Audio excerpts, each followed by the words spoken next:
Make sure you get this. Yeah, we're about to get the wisdom. We're about to get the wisdom, you guys. I'm trying to capture all of it. Honestly, the biggest thing, connection and community and time for reflection with each other is the most important aspect to tribe.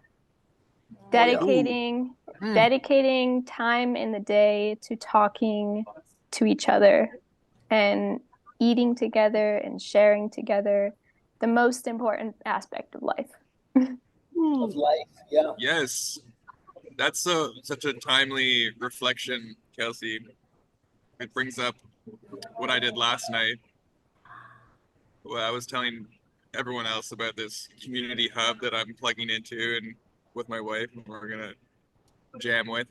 But last night we did a trial experience where I brought in a authentic relating practice called circling. It's like a group conversational meditation where we are getting into the process of like landing what's existing and like letting it all out.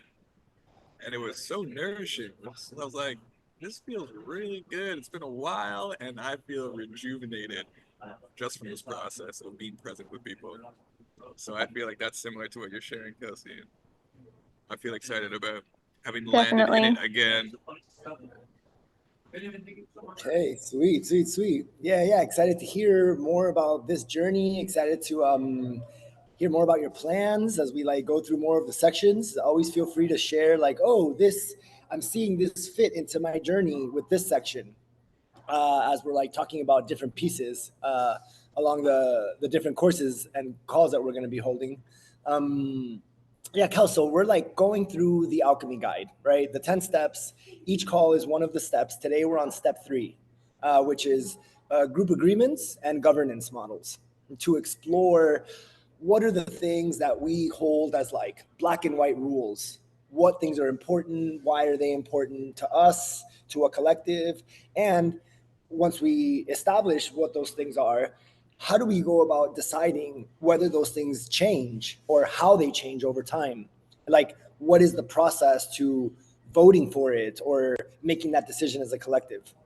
We're gonna wait a couple more minutes. Maybe taking a moment to onboarding Kelsey to the current structure. Yeah, right. Let's give her a little tour about the course. And so we've been having the sessions in the mirror board. We're doing exercises in there, just going through each of the steps based on the topics that it's broken into, and really the biggest tool that you guys can have out of it is being able to use the Community Alchemy guide. It's listed in a couple of places in the mirror board. It's also in the agent portal document. Do you have the portal document, Kelsey? I have the mirror board open already. Okay, sweet. So you have the mirror board open. Great. In the mirror board for this. Maybe let's share the screen and we have all of the important links in here. Okay, let me share my screen. Share screen. I think you're the organizer, so you gotta give me permission. Okay, let me see.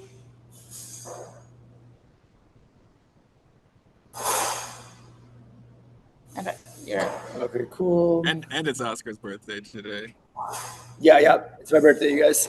The biggest happy birthday. Don't forget. Thank you. I'm 36 today. Shout out to your mom. Yeah, she did it. Wow, that little woman. The biggest. She did it. The little and big woman. Yeah, giant woman. Let's all drink and toast to Oscar's mom. Thank you, Oscar's mom. Yeah. Well, she rocked it. She dealt with a lot, that one. Okay, so yeah, we're here on the Notion. I'm sharing my screen. Here you can see links to the important things, right? The portal has like in a straight line what the important links are. Find your custom agent workbook. So we made a drive. We are making a lot of edits into the workbooks. For example, yesterday we had to migrate the alchemy guide to a new location on a different drive on a different account. So some of the links might be broken in your agent workbook, Michael. We saw you've added some stuff to yours. We don't want to like change anything around in there.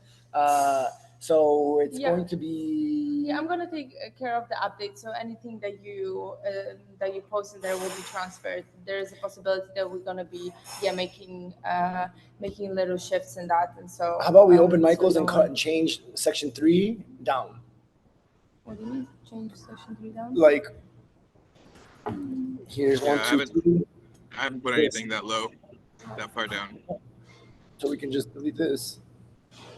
None of But these why even have do you links yet. wanna? Why do you wanna delete that? I think it's cool. Let's just leave it. It's fine. We don't have I'm the right gonna links change in there it. yet. Yeah, that's fine. I'm just gonna copy Okay. it. Yeah. So as Oscar mentioned yesterday, we had to change the copy the Community Alchemy guide and make a new version of that. And so the link to it is updated already. In the workbooks, you might have So here's the links to specific areas of the guide that are linked to the old one, and so we're going to be changing that later on today. And here's a link to the alchemy guide, right? So, Kels, this journey. What's up, Jem? Welcome. Jem, me, Kelsey. Kelsey is joining us. She's back from the jungles of Colombia, spending some time with the indigenous there, understanding the secret of life and its connection to community, making time for them, right? She just shared that with us. We got it on recording, which is very important. Yeah, Jem is from Turkey. Kels, we met him over the summer, community creator as well, excited about this journey of learning and creating his own community in like the near future. Beautiful. Yeah. To reiterate, right, this course is an introduction to the journey of people taking an idea, creating a plan, putting that plan into action and building a place and then operating that place. It's a huge endeavor, right? I want to remind everyone again, like, don't be overwhelmed with, oh my God, how am I going to learn all of these things? This first call that we're doing, which is one in a series of things that we're planning out to give individuals the tools and the exposure to the topics, right? This first call is about getting exposed to the topics, to be aware of them, and being exposed to the tools where you can find resources to guide you through asking the right questions, right? It's not about knowing all the answers. It's about knowing what questions to ask and knowing how to find those answers. Today's topic is like specifically technical, and it's specifically one of the more intimidating ones, in my opinion, in this journey. One of the ones I know least about, where I pretty much always defer to a lawyer friend or to someone with their own community that has a model to show me how they did it. Because everyone is different. We have a few case studies today of people that have different legal structures for the way that they own their land. Different governance structures for the way that they make decisions as a collective. We're going to share a few of those case studies, and we're going to share our personal like Regen tribe model for how we come up with ideas together, make decisions together, and change things as an organization together in the most challenging moment where two of the people in the organization or community have totally different perspectives. Usually the goal is that with a very strong, from course 1, where we honed our community vision, with a very strong vision and mission and principles, it really minimizes the probability and the situations where people will have very different perspectives, right? Like one example that came up very recently was a community where one of the main vision holders is totally not about meat and animal products.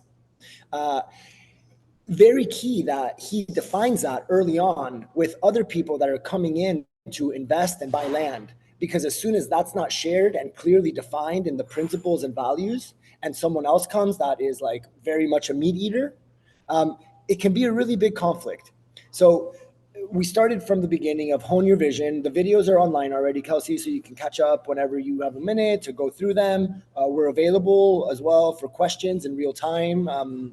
We started a thing called the Hotline, where it's kind of a channel where anyone doing this course that commits to coming to the calls and being a part of this knowledge kind of like induction is welcome to our time, right? You guys are in the collective like actively now.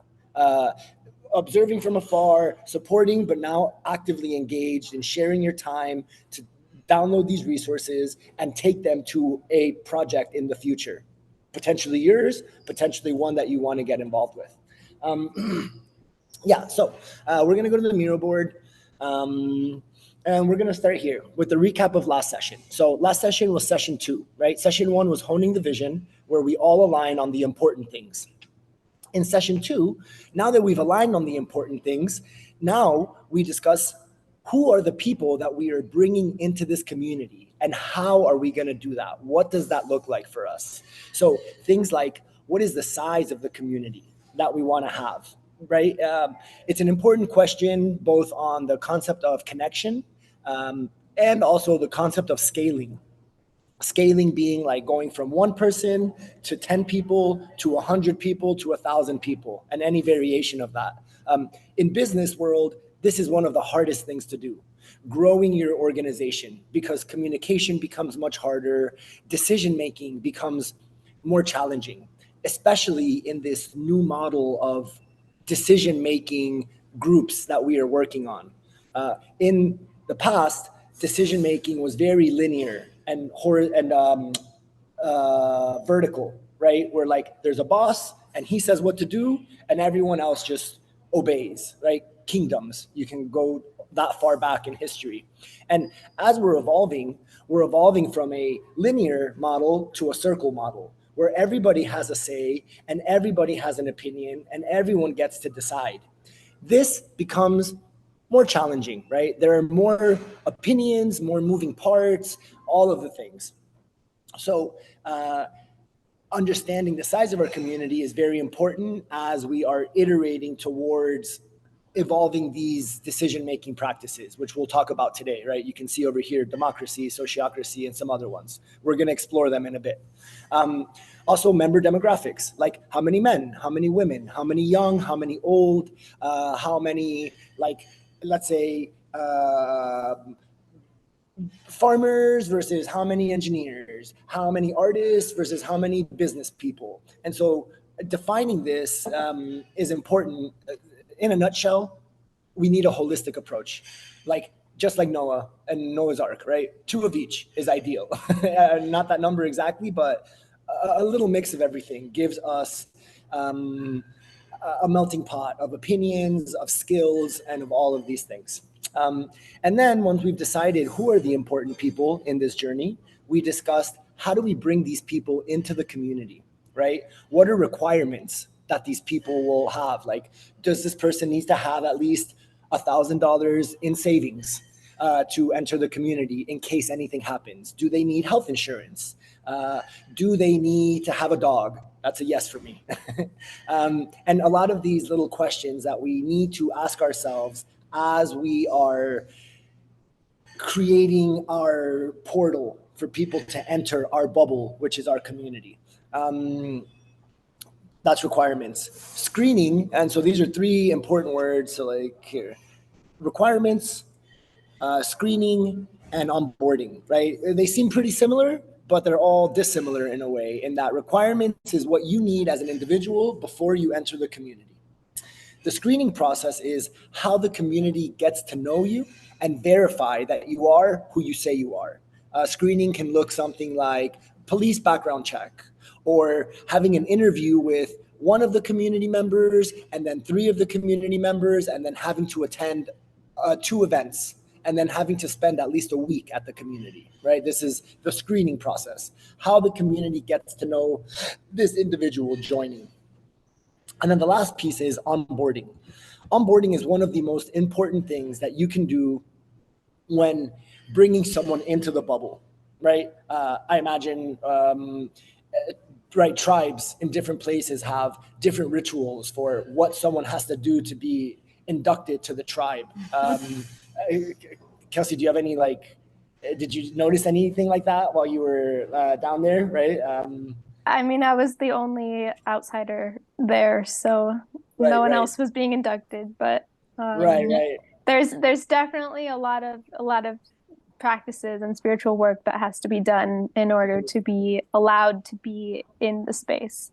Right. You have to go through a lot of checks Right, to get right, that right. far. And you can feel it, you know, like in all cultures, in all groups, right? Like even from as like, let's call it the ugly side of it, like gangs that have their like initiation process, to like fraternities or sororities and universities that have their like recruitment journey of bringing someone into the fraternity or sorority, to the business realm where like your onboarding is something like you have to pass this test, you are introduced to everyone in the company, then you have to do a project by yourself, and then you have to bring someone else into the company, whatever it is. So these are kind of the, I like to use the word, the hoops we have to jump through, even though that doesn't have such a positive connotation. These are the kind of the Stepping barriers stones of, across a river.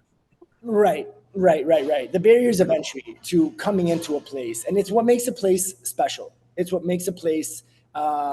It's what gives us all this feeling of, okay, I went through this, right, through this mecca, you can call it, and now I'm in, and it creates a sense of honoring and valuing a lot the space that has been created. So they're all really important things. And today's essentially topic starts with agreements, right? And so this begins the journey of the agreements, right? As you're being onboarded, part of the onboarding journey, right? These things are all applied via agreements. Agreements are the things that people agree to, or uh, let's say promise to do, to be a part of this community. For example, in the last example I gave of the plant-based non-animal product, Vision Holder, one of his agreements that he very much enforces is you will not use meat products in the public kitchen or public grill or public areas. You're free to do it at your house, right? Because people have their own homes, freedom, liberties. In the public spaces where people share and cook on the same platforms and use the same areas, you cannot use meat. So you have to agree to that when you're there. One of the examples. So we're going to lead off with a little example here.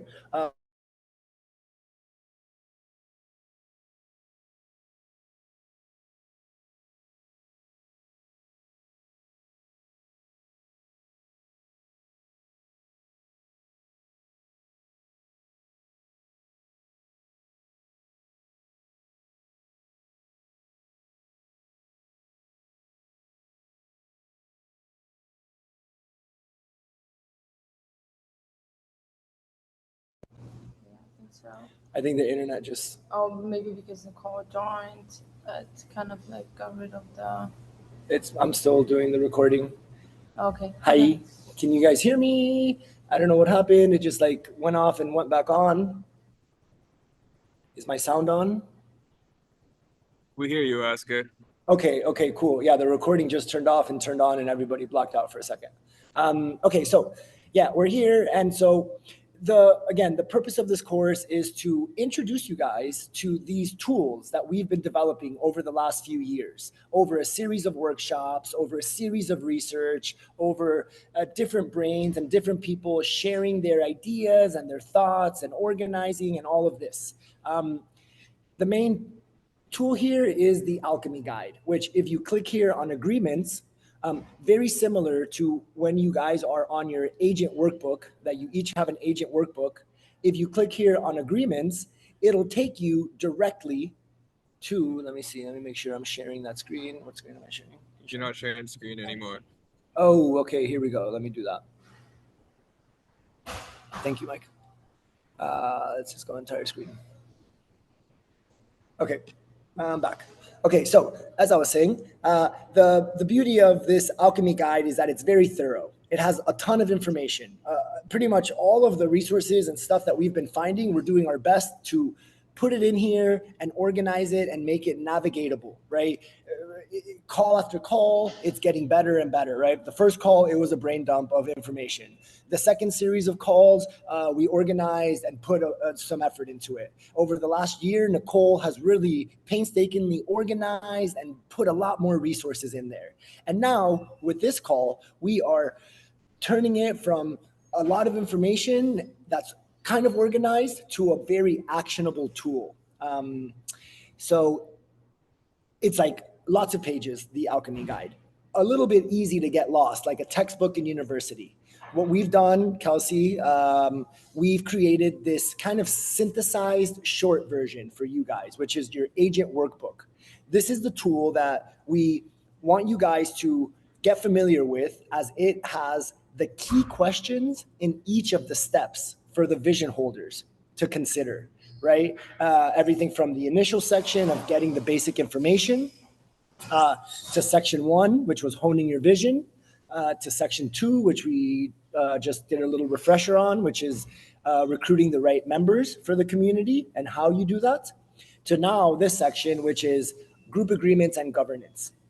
So in this, you can click on this button, right? We're linking everything directly to the guide.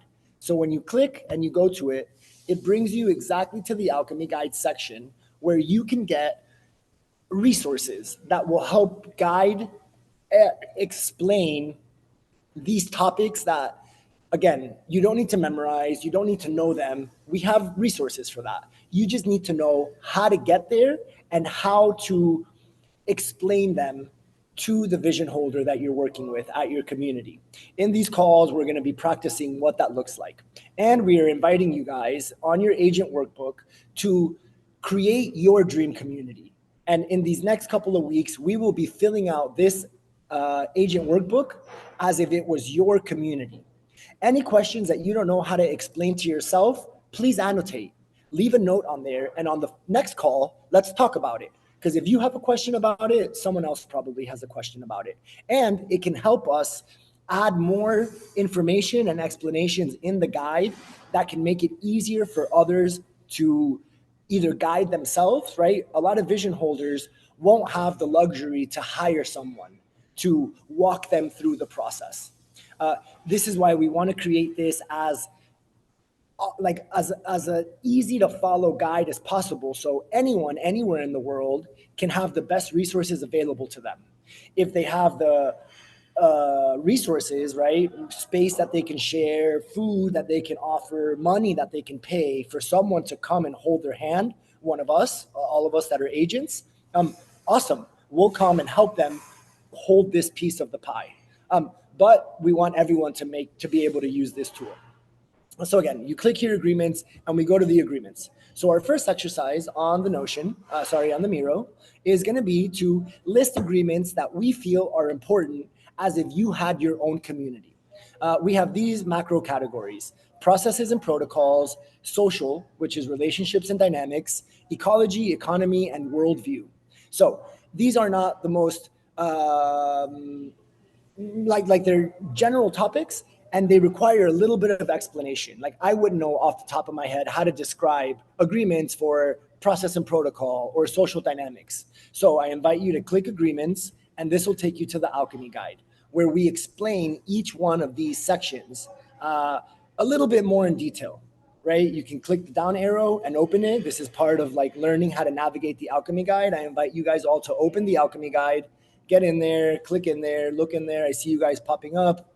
I see anonymous giraffe, great. Platypus, anonymous platypus, welcome.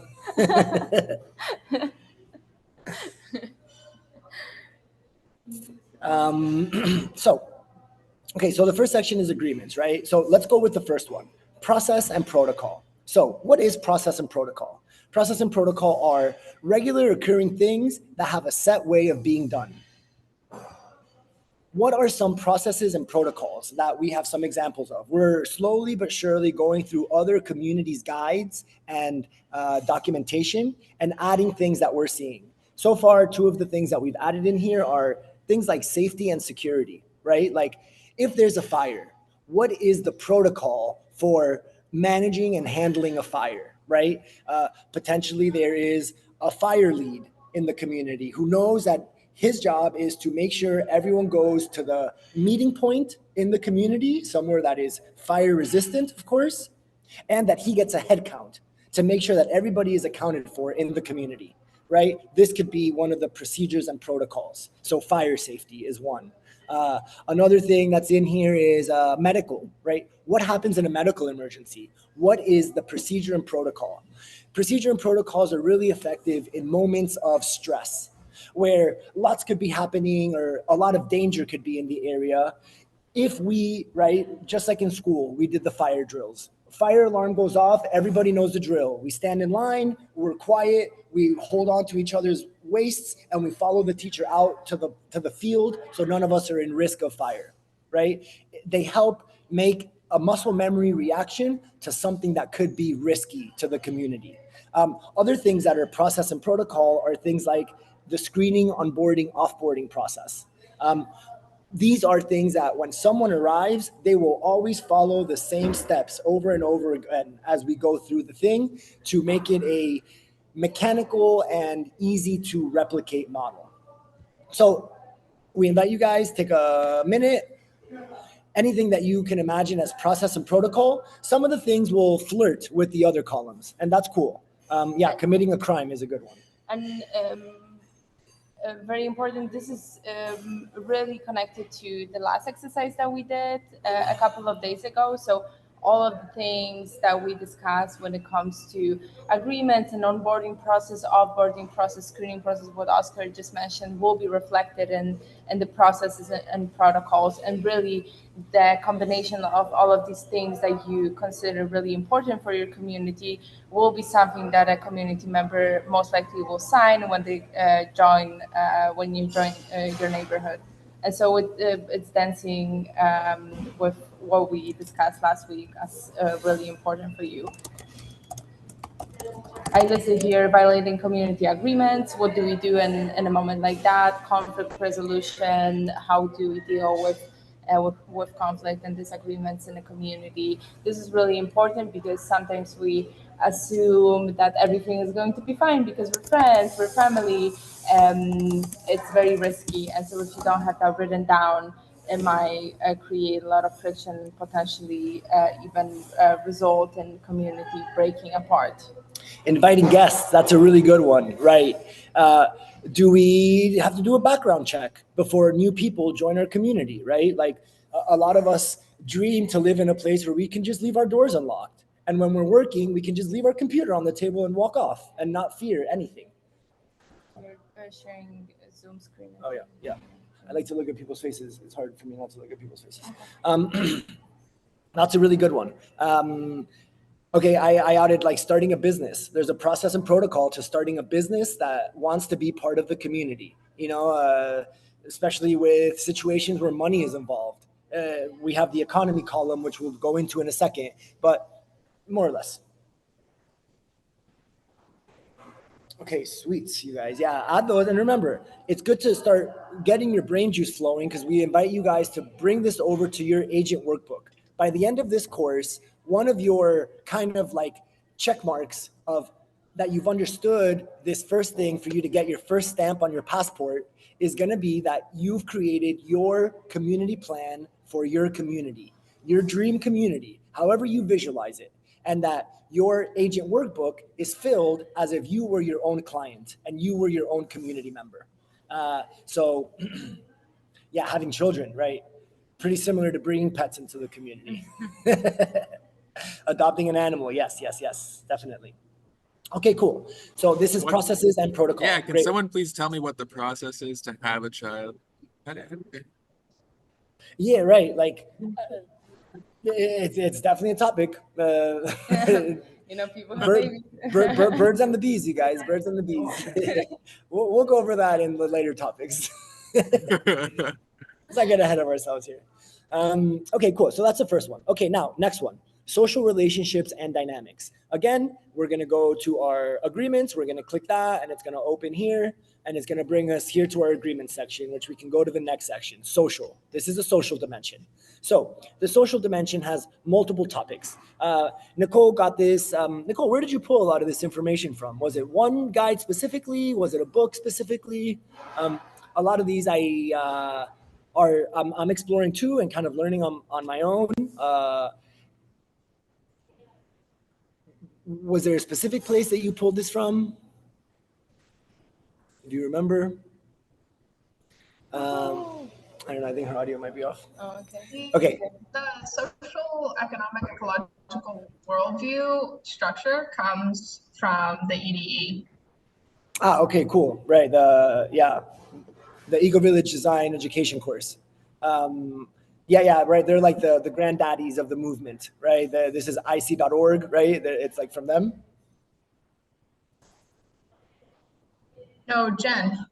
Oh, it's from Jen. Okay, right. Jen is the other one. Okay. Jen is more European, and IC is American or opposite? IC.org is based in the Americas. Jen is an international nonprofit that has chapters on every livable continent, not Antarctica, but all the other continents. Okay, nice. Cool. Yeah. Right. They've been doing this for a long time. And they have really, really great documentation and guides and books and courses as well.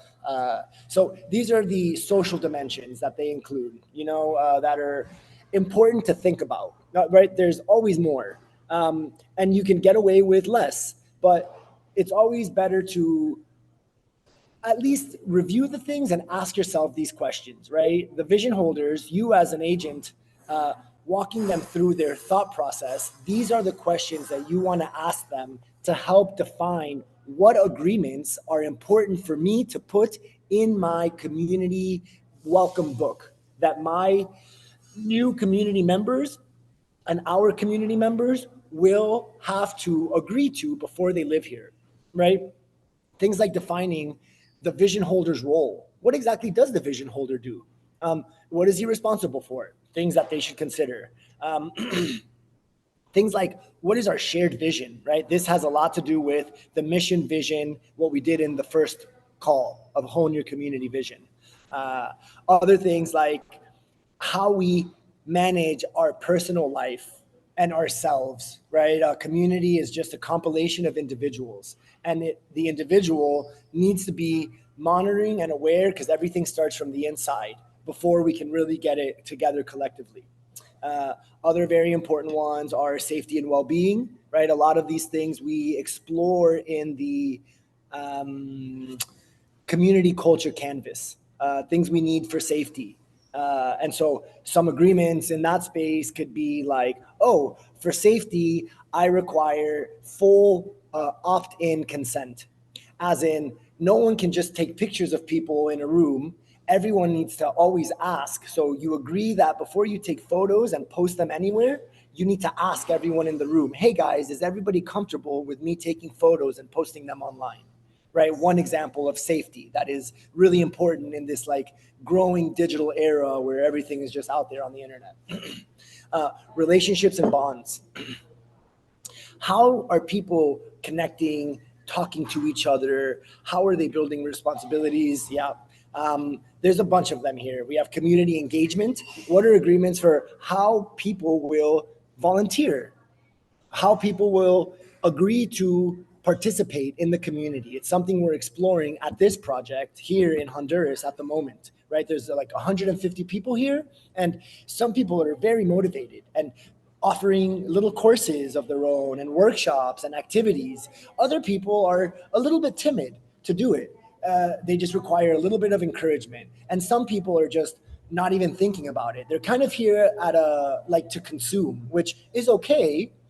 At the same time, if your community is just a consumer community and they're just there receiving, the community becomes very one-dimensional. So potentially adding some agreements that each person has to teach one workshop per month, or each person has to volunteer 3 hours a week, something like this, are agreements that could be important. I think a really good practice for vision holders that you can recommend is involving the community in the agreements update. You can set a monthly or bi-monthly meeting when you go through the agreements and maybe outline the things that are really important for the community members, and then make a decision depending on what your decision-making process is, to involve that or maybe exclude some things that are creating conflict. Is another way to create more engagement and participation within your community, instead of encouraging vision holder to do all the things and be the central brain of the community tissue. Yep. Okay, so there's a lot of social ones. We're going to go into more of them. I see you guys are all typing in. Feel free to add a few that you feel are important to you in the social. One of the key ones is this one of communication method. How do we share ideas with each other, especially when we have conflicting ideas, when we have opposite ideas about something, because of our background, because of our history, because of everything that could lead to having opposite perspectives? How do we do this in an effective, kind, and productive way? Agreements on nonviolent communication, of course, agreements on maybe training for that kind of thing, on consensus or circling. What are the practices that we'll do to come to terms when there's opposite perspectives? All very important ones. We have a whole section specifically on both communication methods and conflict resolution. It's one of the key ones here that we've shared. We have a whole chart here, right? And so this is the textbook, you guys. You're invited to read through it, leave comments. If you have a question, you can go here and ask a question about what's going on, right? Leave it for the team, leave it for others that come through this guide and share questions. It's really awesome to see what other people are wondering, because it also gives us an entry point to add more content to the guide, right? This is a crowdsourced guide. Everyone is invited to share ideas, and that will reflect into the content that's added in here. This is an awesome graphic from Jen, right? The people that do the EDE that Nicole just shared about the journey of communication skills and conflict management. So all the major questions that you can see in the guide that you have outlined with the box and with a puzzle piece are visible in the workbook. So the workbook is something that you will go through with your dream community as an example right now, and then this is a skeleton for your conversations with the vision holder. So I really encourage you to during the meeting and after the meeting, collect your thoughts, leave notes in your workbook, and start filling it in. Yeah, so if you guys are looking at my screen right now, the one I'm sharing, I'm on the workbook right now. Here on the workbook, we're on section 3. This is the course that we're on. In section 3, we've outlined the key questions for this topic, which are, what are the community agreements, right? When you're working with a vision holder, you're going to ask him, hey, what are your community agreements? Let's get that document. They should have a document. In case they don't, it becomes our responsibility to help them create that document. And if they don't even know where to start, the Alchemy Guide is the place where you go and you walk them through each of those topics to define at least one question or one topic that they could add an agreement for.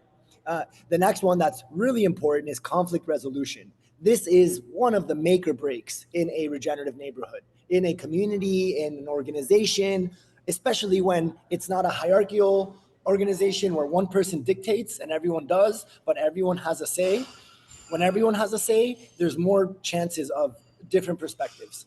Conflict resolution is key. And again, when you click here, it's going to take you straight to the Alchemy Guide, directly to the point where you can read about it, see topics about it, see different types of conflict, and even a series of guides and books, right? Nicole has a huge array of stuff. We have a lot of these in the on the Tribes platform. Open that up real quick as well, right? And so the Alchemy Guide is one of the tools that we want you guys to be very comfortable in navigating. This is your like Bible, you can call it, for creation of communities. A Bible that references other Bibles, right? Agnostic. We love everyone's ideas because we're all recreating society as we go right now. So everyone's thoughts and processes are valuable as models and examples. The other important tool we want you guys to be comfortable with is the Tribes platform. On the Tribes platform, I'm sharing my screen. Am I sharing the screen? Let's see. Yeah. Okay. Yes. On the Tribes platform here in Catalyzer, we're working on adding the Alchemy Guide in there. It's not perfect yet, so right now we're just going to go to the Hive. The Hive is where you can see resources organized by topics, right? And here we're on the topic of agreements, right? These are all of the sectors of society that we have deemed key. Everything from your environment, both built and natural, to the social infrastructure. This is where we're talking right now. Things like governance, legal injustice, how we operate. and all the other stuff, the human experience and our resilient systems. In here, you can go to the topic of ecosystem, and you can see here there's examples for governance, for legal topics, and in there, you can see a lot of these resources that are in there. We have one for conflict evolution, right? This is a human thing. And in there, you can look at documents. I think we've uploaded some stuff. Let me double check. Okay, great. And in here, you can see a series of resources as well, right? The Tribes platform is our next attempt to make the journey for anyone wanting to start a community available to them without needing you guys, the agents who are dedicating your time to learn the guide, right? The guide can be a bit intimidating because it's long and it's a bit complex when you don't know any of those topics, which is why we're doing this first course. It's not that complex once you make your way through it the first time. We offer this so that people out there can find it based on topics. Ooh, conflict evolution, and they find resources that can help them through the journey. So these are your two main tools that we want you guys to be familiar with and comfortable navigating. Part of the, like, let's say, ending exercise of this course with you guys, we're gonna do a call where we ask you a few questions about, we're gonna pretend to be a vision holder, and I'm gonna give you my vision for a community, and some things I'm gonna know, and you're just gonna fill it in, and some things I'm not gonna know, or we're not gonna know. And you're gonna be asked to guide us through that process and show us the tools available so that we can answer those questions on our own. Okay, so it'll be a little bit here in the Alchemy Guide, a little bit on the Tribes platform, and that whole process will flow. Okay, cool. So the social dynamic relationship is honestly one of the key things in community, right? A community is literally just buildings that can happen anywhere, but it's how the humans relate to each other. This is the key. Another important one is ecology. We're going to get through the other ones very quickly now. Okay, it's 40 right now. Okay, so this is a social. Okay, next, ecological. Ecological agreements are things like, how are we going to co-live with nature? I would say that one of the center points of a regenerative neighborhood specifically is the journey to reconnect with nature. Both from a, we need to survive and we can't just keep killing our resources on the planet perspective, but also on an emotional and psychological perspective of being in nature makes us feel better as humans. Being around green stuff and natural stuff does something to our psyche, does something to our biorhythm and everything that is just an untapped resource that people are forgetting. And this is the reason we're going back to this. So ecological beliefs are each one of these topics where we will guide the vision holder through these main points. You know, again, the EDE has defined these time, like through projects and courses they've done, to be key points to consider. So we have just essentially shared these here as well. How does your community view the environment and the global ecosystem? What are the practices that we will be using, right? Things like water management, things like we all agree that we will turn the air conditioner off when we're not in our house. Things like we agree that we will use energy efficient light bulbs. Things like we agree to have water capture systems that we use for gray water, you know, that we use for non-drinkable water to water our gardens instead of using the drinking water. That requires more energy to produce. All things towards making a smaller footprint and consuming less resources. So this is that area, right? We have things like permaculture. How will we do permaculture design? Someone put in there in the procedures and protocol, how do we do our garden? I saw this, right? Is procedure and protocol, it has even a specific category around this topic because it's so important. So right on with that one. What are we going to use for building materials? Are we going to use very environmentally conscious materials like cob and wood over metal and glass, you know, things that are more consuming or less consuming? All depends on the region, but things to consider when discussing. For example, in Mexico, there is one project where everything has to be off-grid, right? everything will be sustainable energy, sustainable water. None of the things will be on the grid. So these are things like, here's the renewable energy one, right? On that project, everything needs to be solar power. On that project, everything needs to be self-water capture or come up from like a drilled well and a pump and managed on our own. Right, so there are many examples in the Community Alchemy guide that you can use as a skeleton for a conversation with a vision holder, right? And so in the initial conversation, I would suggest just asking them about the current agreements that they have, if they have them in writing, collect them in one place, and then go through the list of that you can see in the Alchemy guide that Oscar was just bringing up a couple of examples, and go one by one and ask them if they have any agreements and protocols established for that matter. When we were at Eggshell, a lot of communities call agreements rules. It wasn't really recommended there, so they used only the word agreements, which I really appreciated. At the same time, it's agreements are reflected in the rules and the things that are non-negotiable when it comes to the behaviors and the protocols that we use. And so there are different words to be used in community spaces. We have ecology, economy, worldview. We have many different examples of that. Maybe take a moment to share. I put here fees and dues, an equity split in Vitalia.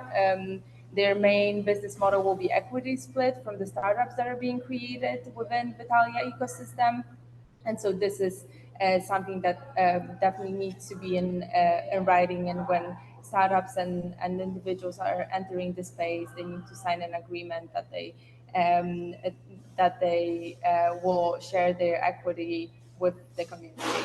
And so there are many different examples. You can see you putting a revenue distribution that's a reflection of that. Web3 or traditional, right? You can agree on only using Web3 when it comes to your economy model, and this is really a model that a lot of new age communities are using.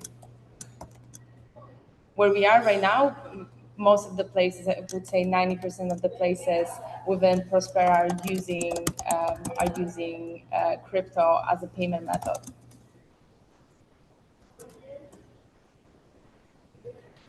Right, things in here fall under like universal base income. Like if the community is designed really well, which is what we hope to support our clients and vision holders in, the community will be generating revenue, right? We'll have hospitality revenue, we'll have product revenue, we'll have some kind of maybe restaurant revenue and things like this. How does that revenue get distributed?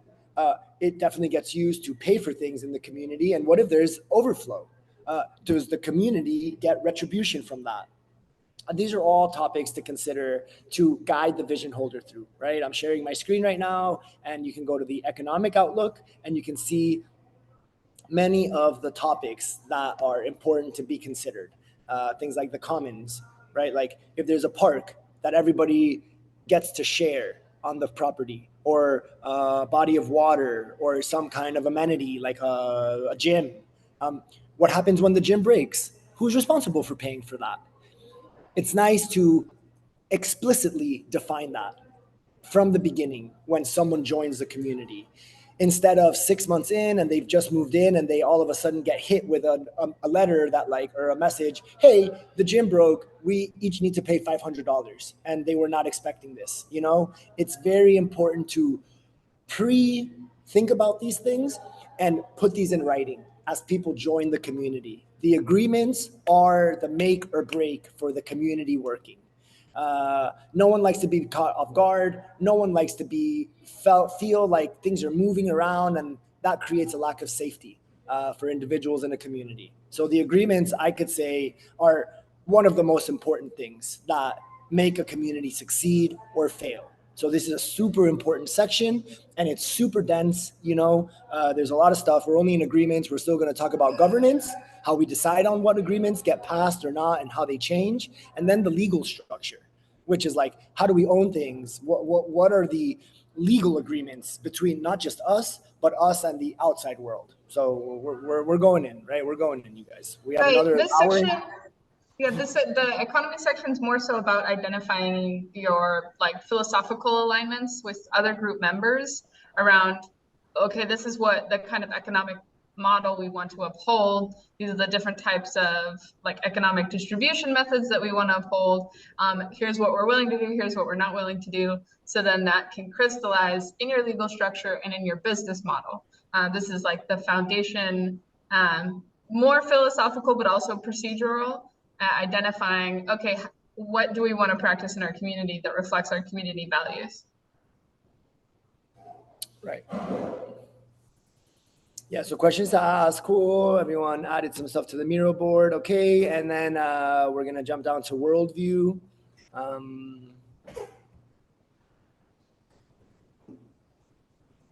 Okay, worldview. Religion, spiritual beliefs, I think it's a very common one in communities. We know of a lot that are, for example, Christian communities. And so that agreement is a really important one and probably should be reflected in the previous step, which is recruiting our ideal members, and then the intention. And so all of the ones that are make or break, I listed here also dietary practices, as we mentioned in the community that we were activating. There was you couldn't prepare meat in the shared kitchen. You could do that in your own house, in your own space, not in the shared space. And so this is a non-negotiable. I personally would probably choose a community that is a vegan and vegetarian community, and that would be my worldview reflected in my dream community. Moving culture. Okay, so in here we have little descriptors for like what beliefs unite your community. You know, in here we have hobbies, lifestyle choices, spirituality, and politics. Yeah, I guess this doesn't need to be up here. It's kind of like a subset of this one. Right, and so this creates the fiber of the community, right? The pieces that define us for who we are. And there's a book someone recommended to me recently that I just only chat GPT'd for the summary, but it's called Who We Are is What We Do, or What We Do is Who We Are, right? And so this agreement section really defines what we do, because we are promising to do these things to be a part of this community. And this, more than anything, is the who we are, because it creates the framework around what we do as individuals and as a collective. Just like it's important to discuss the shared outlooks, it's very important to discuss the unshared things. It's right. Radical acceptance is one of these like new age and really beautiful themes and principles that we really want to design after. So when people have different experiences and different beliefs, it's also super important to create space for that. Obviously, accommodating the range of whatever that community is. The cool thing about communities is that they're all different. So although some communities might be like strictly vegan, no animal products at all, not on the property, never. Some properties are a little more lenient, like just no animal products in the shared areas and in the shared kitchens, to other ones that are just like, eat whatever you want. So identifying where we have shared ones and unshared ones and what that range of comfortability is really important to define and to discuss. Okay, and so this leads us to, now that we've explored all of these topics are essentially encapsulated, right? These are all themes and ideas. The goal of this is to explore all of these topics with our vision holder, and then if they don't have an agreement, a written out agreement, help them in writing their agreement. So this here, section 3.9, let me actually add this copy.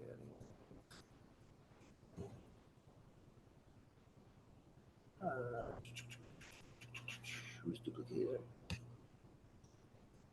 Okay.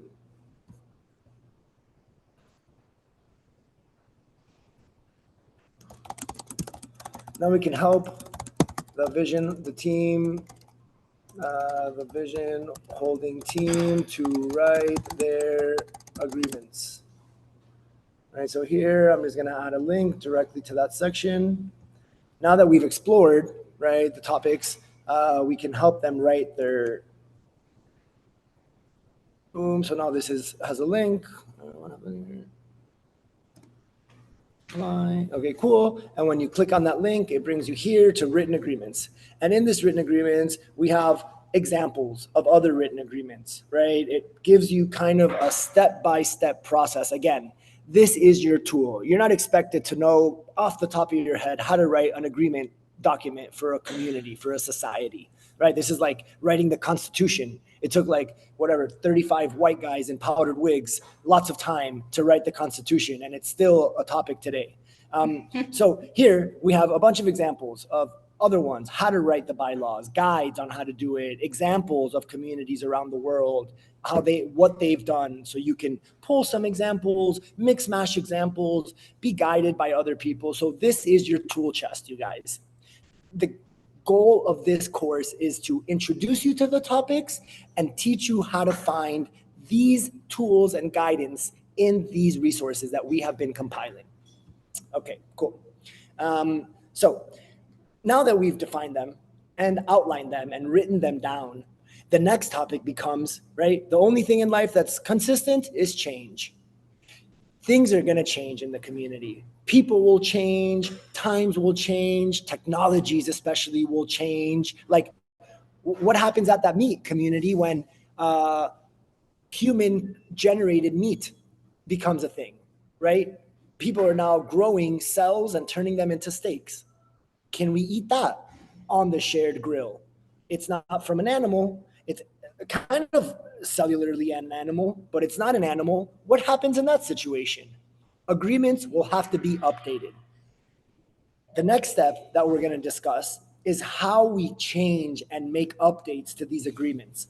And that is all based on governance, right? How we decide on things together, how we make changes in our community together. Creating the agreements is the easy part because this is like one vision holder or a small group that is hyper aligned. Once new people come into the community and things start to change, this is when it becomes a real journey. And this is where governance becomes critical. We're going to talk about governance in a second. I invite you guys. We're halfway through the call. Let's take a little bio break. Everyone hit the bathroom. Feel free to ask some questions in the chat. I'm going to use the bathroom as well. We'll be jumping into governance when we come back. Does anyone have any questions at this moment on the things we just like reviewed and talked about? If you do, feel free to write them. Feel free to ask them. Hey, Lila, what's up? Just seeing you. I was in the flow. Okay, let's have a bathroom break. Little bathroom break. Yep.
Hello, hello, you guys.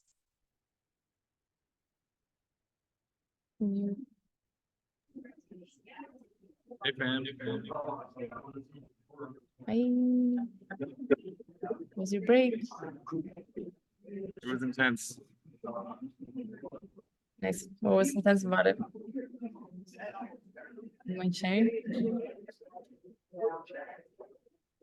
No, I don't think that's it's the right place. I don't think it's appropriate. Okay, I honor that. I honor that. Okay, nice. I'm happy you guys had a good break. Pump that energy. Have you guys seen the Make It Bounce challenge yet? What exactly? The Make It Bounce challenge? Oh yeah, I saw you dancing. I saw you dancing. I loved it. Were you just bouncing now? I wasn't, but I was thinking of you guys. I think it might be a good birthday party practice. All right. I agree. We can do like a 5-minute dance party at the end of the session today. What do you think about that? Yeah, yeah. Okay. Well, I'm I'm in a cafe full of people, so they'll all be watching me if we do that. Yeah, I think they will appreciate that energy. Dude, that's the vibe. I was jamming to Michael Jackson a moment ago. Okay, cool. That's great. Okay, you guys. Back from the break, we discussed rules and agreements, protocols, and different lenses and how to establish them, what is important to us, and all of these things are reflected in the governance models that is chosen upon and is also subject to change. And so how we make these agreements, who is involved in structuring them, who is involved in the decision-making process, these are all really important aspects. Again, we're going to bring up a couple of examples that are really popular in the community space that we observed and that are working, and not only the community space, but also just startups and organizations that we came across. Our project, Regen Tribe, we have been experimenting with different governance models to set up a suitable decision-making process. And so it's a really interesting journey, something that takes quite some time to research. And so again, you're not really expected to know all of these things by heart. You in no way are expected to be a governance or legal structure expert. The process of guiding a vision holder is more about presenting them to the resources that are in the Community Alchemy guide, categorizing all of his input that he's sharing with you, and then if it's needed, connecting with a senior agent, one of us. This is what the hotline is for. And if it's needed, connecting a vision holder to a verified service provider. So in our database, we have a collective of Regen alchemists, so we call them. And so these are verified service providers that are professionals in their field. A lot of them with experience working with community land developments. And so this is really the process, right? The 10-step journey is not to be taken lightly. And so your ability lies in having the high-level view and understanding of the holistic process rather than being an expert and professional in all of these. So of course, if you feel inspired, I encourage you to do your own research on governance models as well as legal structures. A lot of these resources you can find in the Community Alchemy guide.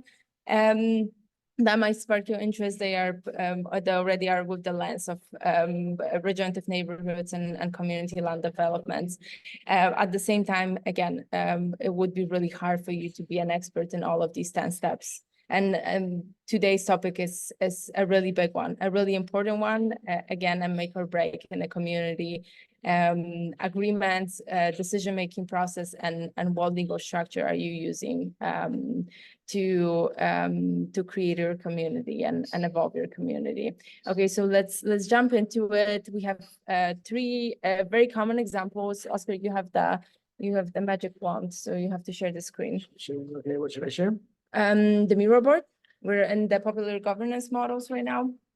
The Miro board.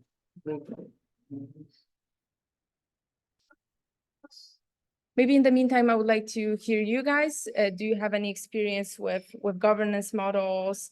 Have you observed any of these in organizations and community spaces that you would like to bring up about? We have other.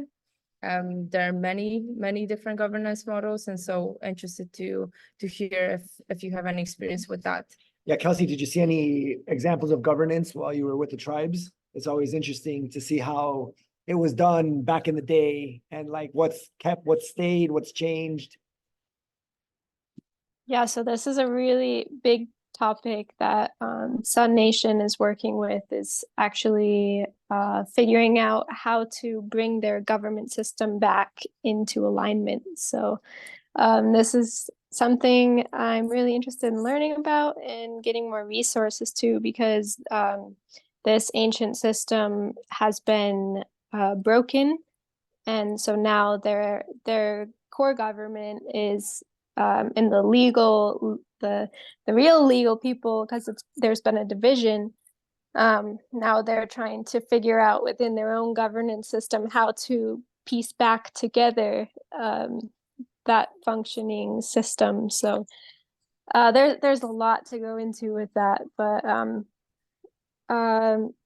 just a little bit. Typically, they have they have their mamos, who are their hierarchy, and they do have like a hierarchy system. So it goes from the mamos down to the like civilian type people. So yeah, all the people have to ask the mamos for permission for a lot of like the highest. I'm still learning how to communicate about it. It's intense.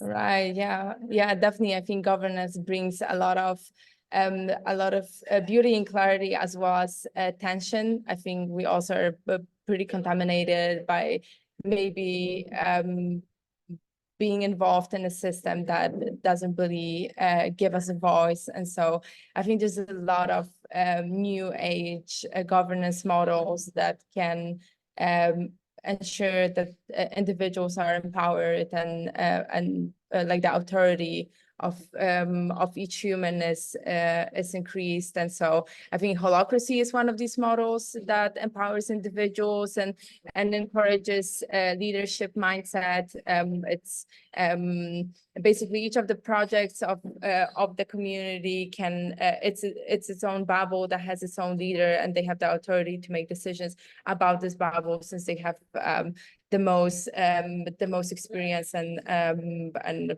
face time with the topic. And so it's a really popular model right now in different organizations. It has its pros and cons. There's a lot of downsides, and I think when it comes to like really big scale projects, it's a little bit more challenging to manage a holacratic governance model. At the same time, it's very empowering. It definitely promotes like a decentralized structure, which is really pushing people to step into leadership and also consider the project, the community as their baby, which is really what we want to do. And so a common question to vision holders is, do you want to have an identified leader? Do you want to have a board of directors, or do you want to have a fully horizontal model? I think, again, there's pros and cons to all of these. With a big scale community project, it's really hard to have a horizontal model. Just meetings take a lot of time, and decision-making process is really slow, which can slow down the evolution of the community. And so democracy is a really popular one in community spaces, and so it usually bases on electing representatives by the whole community. And so democracy is a model that we know pretty well from a lot of political structures that we can observe nowadays. I think it's my personal opinion is a good one to manage big scale projects at the same time they're like hybrids of democracy that can include more individual involvement. It definitely can create a passive mindset in the community members that are just participating in the election process, and then they don't really have a say in the community, and so you're kind of missing out on a lot of goodness that comes with the contribution of each of the members. Sociocracy is a really popular one. I think doing research, I saw it's really most of the community spaces, when they do share about their governance models, sociocracy is a really popular one, and so it's a little bit more horizontal. The disadvantages that some people voice are that it requires a lot of training and planning, and so it's a commitment. At the same time, I believe that if you want to redesign society, it definitely takes workshops and training time to onboard your community members.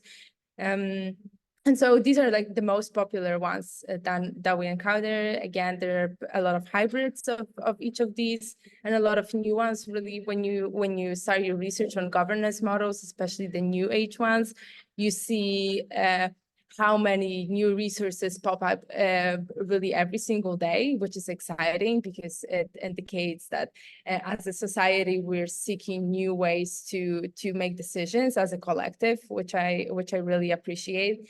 And so, yeah, I would like to hear from any of you guys. Are you familiar with any other ones that you find suitable for decision-making system for communities? Maybe Michael, you put some thought into the governance model that you would like to use in your community space. I would be really interested to hear your opinion on that.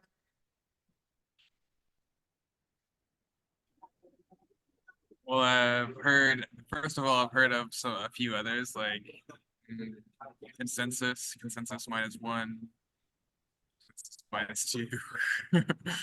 Can you repeat again your what you just said? I've heard of other governance models I've heard of, or decision-making models I've heard of, are consensus, or consensus -1, -2. There's variations to it. Sometimes even they call it just majority consensus. So there's different variations even of that, which is basically everyone, the entire group, agreeing on something.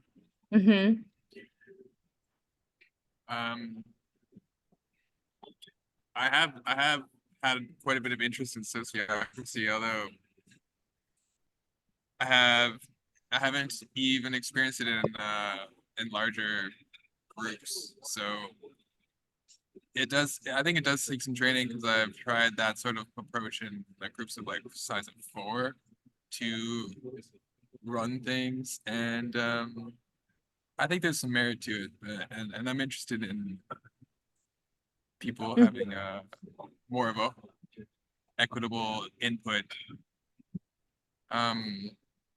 Yeah, but there also needs to be a clear contribution, not just in decision making, but also in implementation. So it's like, yeah, there's some still some searching for how do we make not just decisions, but also actions.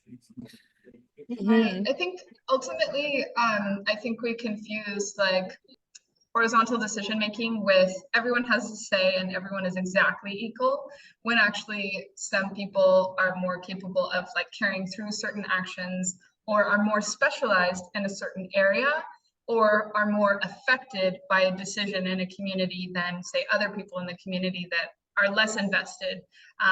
It's kind of similar to like if you look at macro society, men determining whether women's reproductive rights makes less sense than women being able to determine their own reproductive rights. And so this can be reflected on a micro scale at a community, because there will be certain people in certain areas. And so if people are deciding to construct something close to where a certain group of people live, it's going to affect them more. in certain ways. So there are more innovative ways of making decisions, and that's what we strive to. But I've also seen a lot of successful communities have an HOA, and they have committees, and certain people, like, basically you get more decision-making power by simply showing up. And the more you show up and are present in those meetings, the more agency you buy, because you're there, you're present, you're willing to do.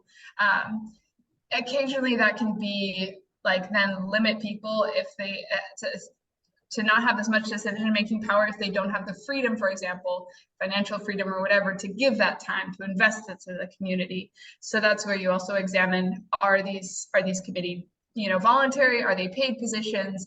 How do we make it equally accessible for everyone to be able to show up and participate in the governance? But like, not trying to complicate that the governance or decision-making models have to be super new age, super radical, like nothing you've ever seen before. And it's kind of scary because holacracy is just a bunch of specialized committees. There are certain more tensions basically, and ways to request things of other people and ways to collaborate and coordinate on a decision-making process. But whether you're trying to figure out a governance, a decision-making model for a community that you're building or helping someone else build, sometimes you can layer, you can have a really basic voting system, and then you can layer more pro-social and acceptable and innovative ways of making decisions, but you have a really solid base of we're not trying to make it super emotionally expensive, because that is one of the cons of consensus. Consensus only works in smaller groups, and if everyone is actually trained to how to do consensus, because consensus is not everyone agrees. It's much more complicated than that. So yeah, I recommend people getting trained in their decision-making process, not just we're gonna try and do this, but attend formal training in the decision-making process that they choose. Totally. It definitely takes time and commitment, and I also really agree with just not trying to reinvent every single thing, right?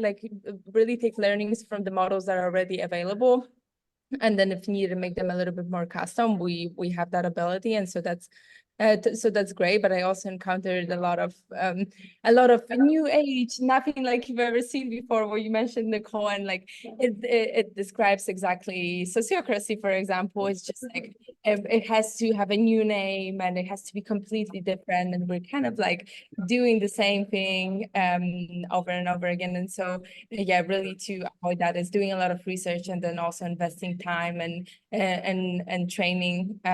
Some other governance models that I added right now is meritocracy. I think this is a really productive one. And Pulse is something that I heard about a couple of days ago here. This is a decision-making system used by a DAO based in Brazil. And so this is more or less what you described, Nicole, that community members have more power over time as they show up to the voting. And so it's twice a month. And if you show up, if you have at least, I guess, 70% rate of I participated, then after time you get to present your own projects as a priority because you participate more, you're just more immersed in the community creation process. And so I think that's fair. There's many variations of that. Anybody else that would like to share about governance models that they know and benefits of that, maybe some things to be mindful of based on your research and your observations? Yes, Samina, I just put a link in the chat as well. It's and your screen stopped sharing, by the way. One thing that I really liked when I started getting into DAOs is understanding how that governance structure works. But I think sometimes we add a lot of complexity on it, right? We want to add the crypto, and we want to add the wallet, and we want to add this. And I think if you're able to create some type of ad hoc and like async way of people being able to vote on something and everybody having the transparency that that vote has been taken by that person, then that is what we need to work. And we can look at institutions that already exist, right? Politics is not perfect, but we can look at the European Union and how those things there are done, looking at people that have big power and how some of those things are created, right? And so there's also tools out there that kind of allow you to put some of those things together and to just think about them once you can visualize them. And I know about Haifa DAO, and I've added them in the chat just because it's free and it's just a way for you to just visualize some of these like concepts in your mind for you to think about as well. Cool. Yeah, I'm gonna add a box here called notes that we can just put potential research if anybody feels like they wanna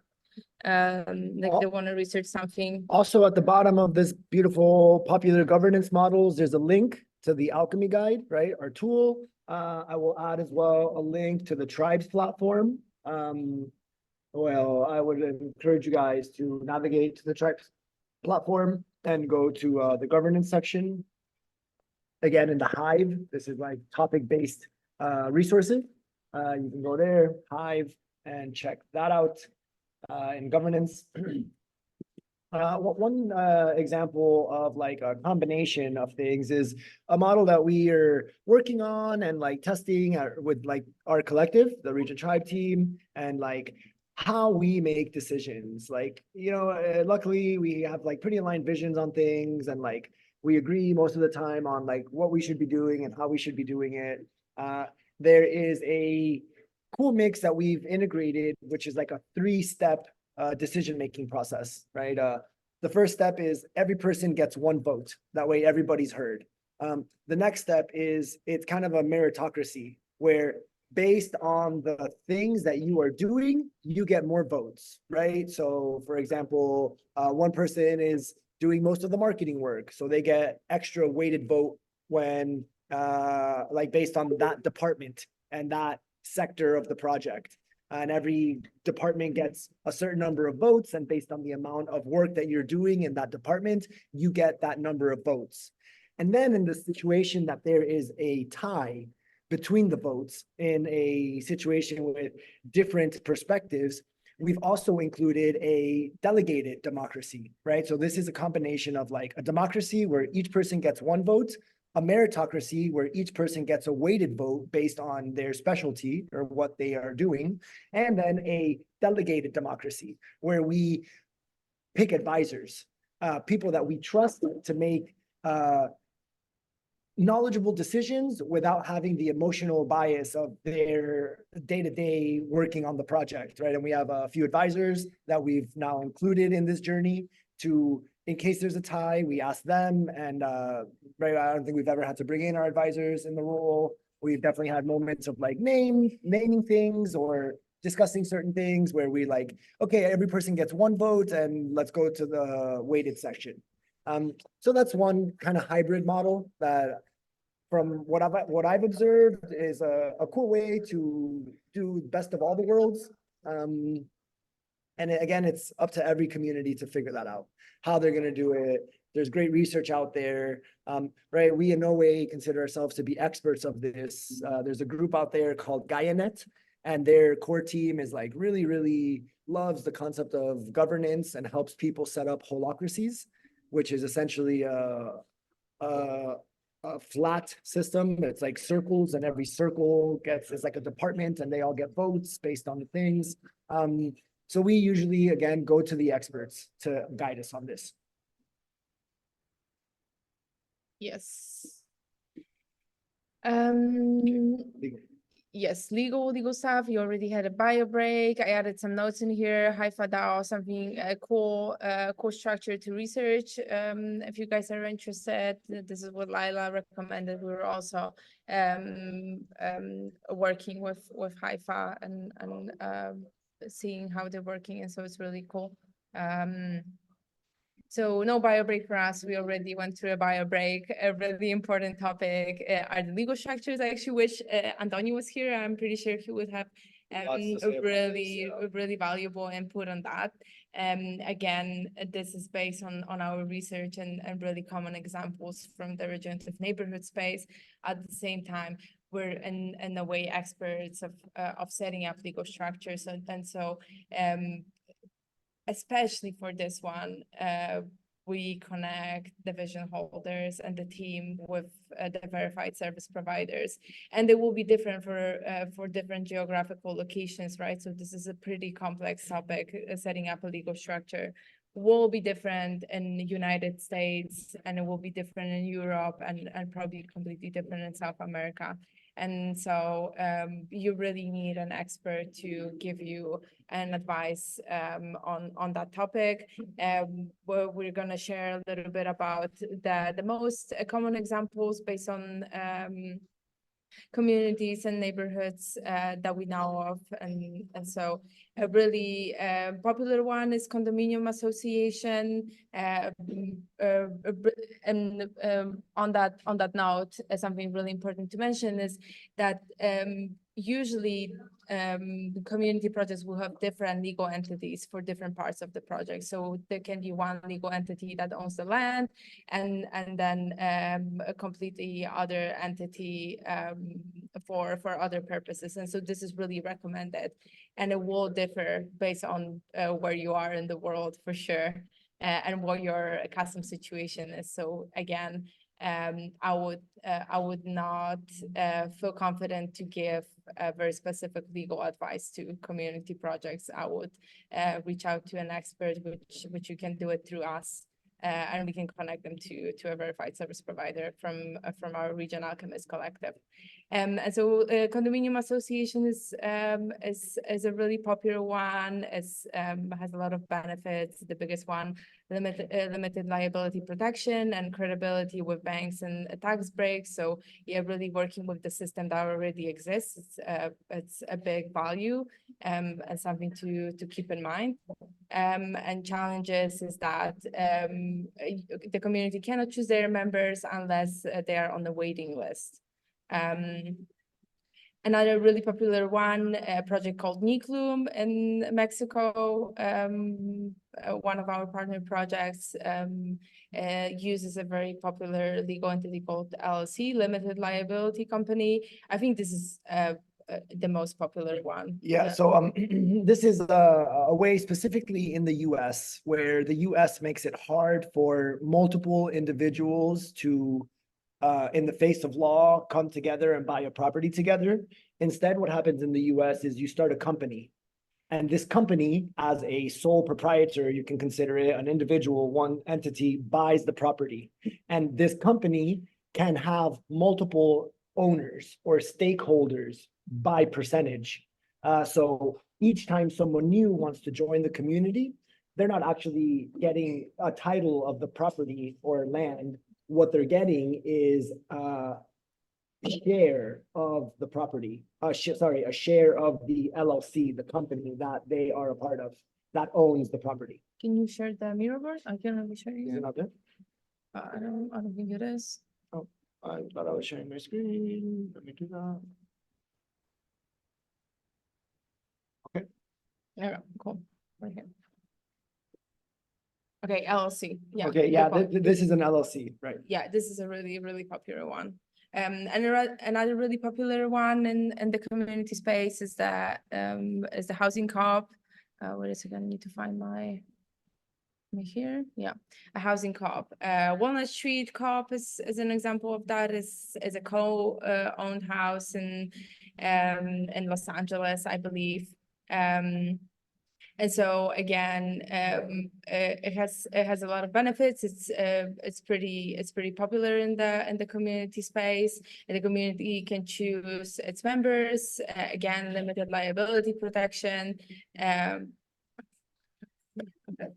And so the housing co-op owns the land buildings. Its members don't own any part of its own shares in the co-op and have a lease to a specific house, lot, or housing unit.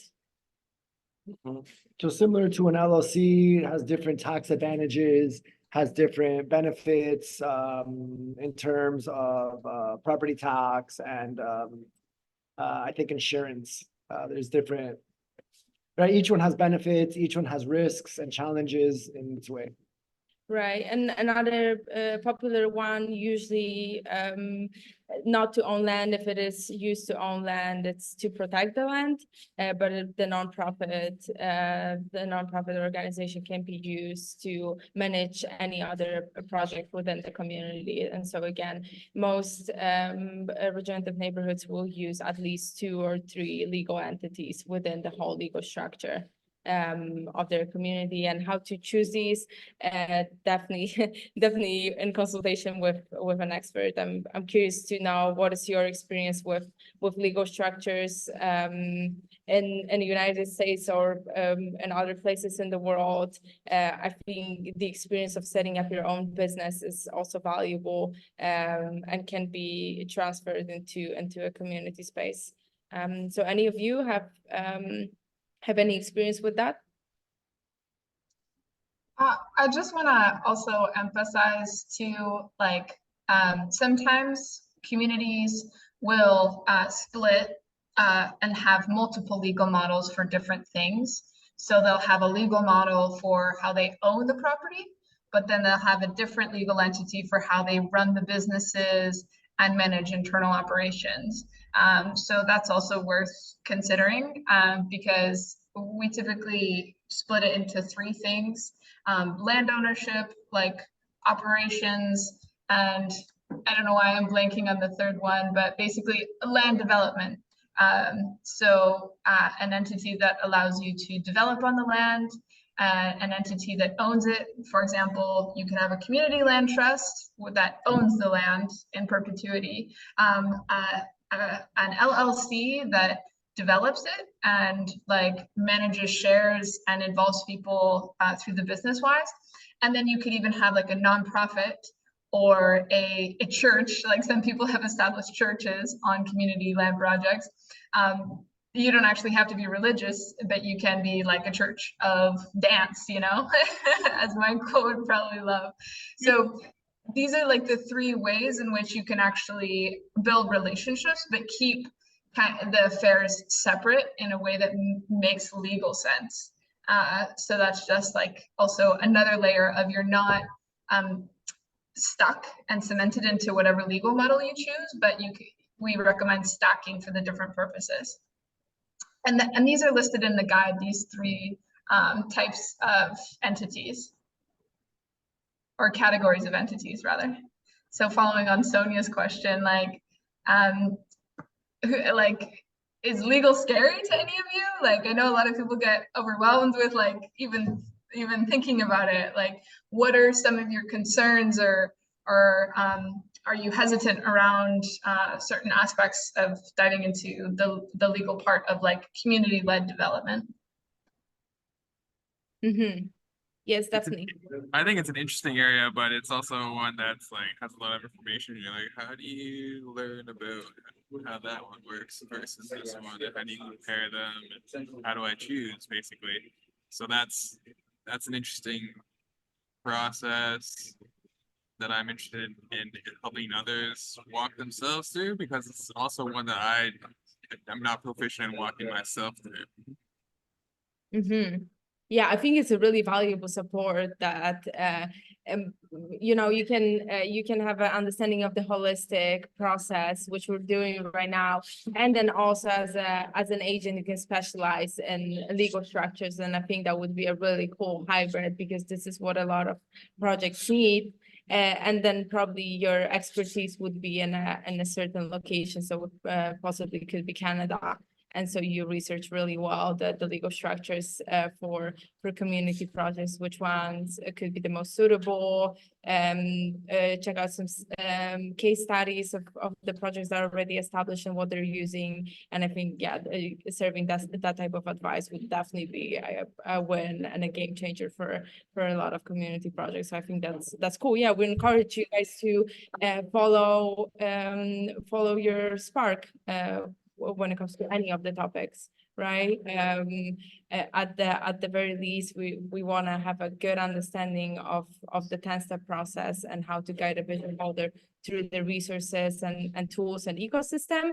On top of that, it's great to specialize in something and have a little bit more expertise on that, especially in the high interest topics like governance, legal structures, super important ones.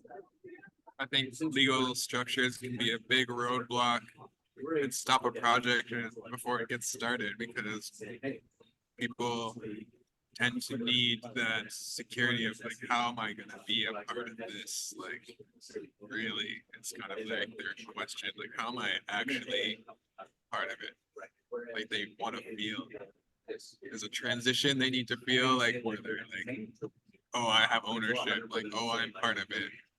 I belong this way, and it's enforceable and protected. It's the security that people look for, and even entering into projects. And if that is not already placed, then they're not comfortable even creating the design of that because they're not part of it yet. So it's like it needs to be in place first. Totally.